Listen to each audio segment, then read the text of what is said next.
the Bears have made a pick with All right. the 56th overall in 2023. The Chicago Bears select corner Tyrique Stevenson. Wow. Okay. Again, it's a pick I like. I was not expecting that, but that is a nice pick. Tyrique Stevenson he was number 58 on my board, number 65 on the consensus. So not a reach by really any means that you're going to look at. I mean, his highest rank was number 41. So you can get value. You can consider that value there. This guy is actually a really good fit for if the Bears want to run more cover 2, like Tampa 2 type stuff. I think Tyrique Stevenson's a really good fit. This is a press man corner. This is a guy who's going to get in your face, big, strong at the line of scrimmage. He's going to make it hard on the wide receivers to get off their release and into their route step.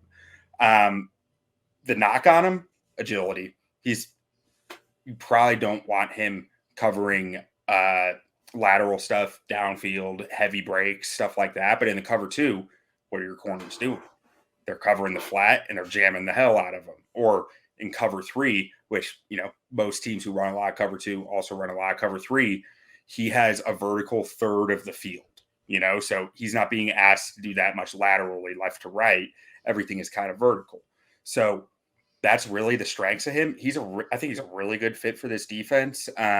He triggers downhill fast, which Eberflus loves in his cornerbacks. He's an aggressive run defender, really he attacks the football. It's beautiful. He is explosive. His transition from the back pedal is just like a snap. It's like balls out, boom, I'm downhill. It's really something. He is explosive as hell. And he attacks the catch point really well. When the ball is up in the air on a 50-50, he plays it almost kind of like a wide receiver where he is going to get that ball or at least knock it out. And his short area burst is just really nice.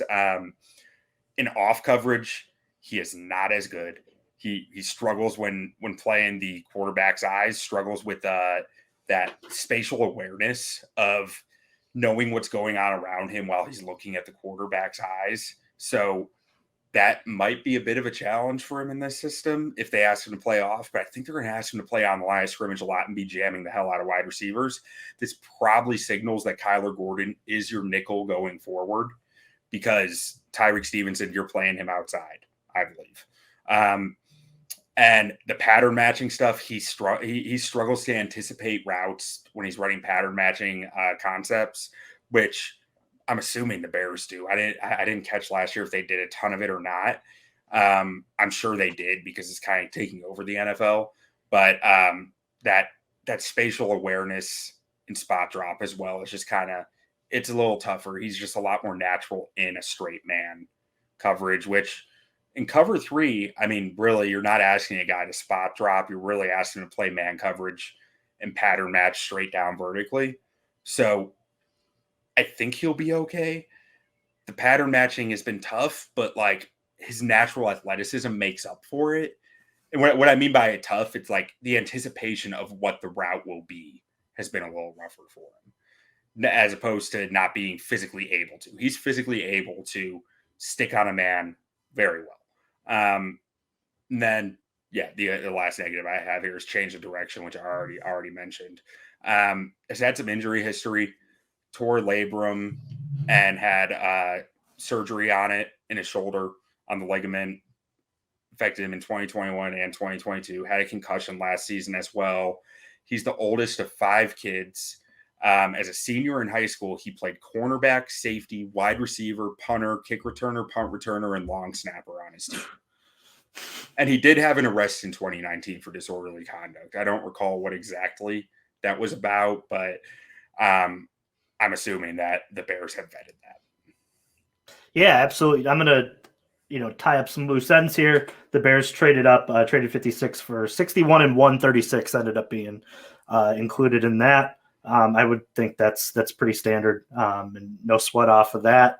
You talked a lot about these 2 picks, and I think, and correct me if I'm wrong, Q, I think this definitely signals the fact that front office and the head coach are working very closely, tight knit together on this draft.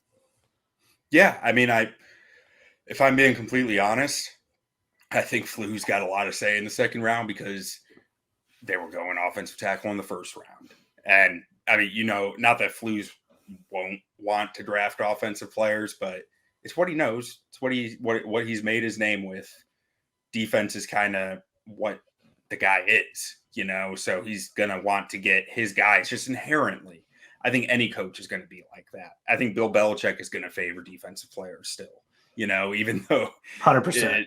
Yeah, greatest coach out there. I think he's still going to have a favorite to the defensive side.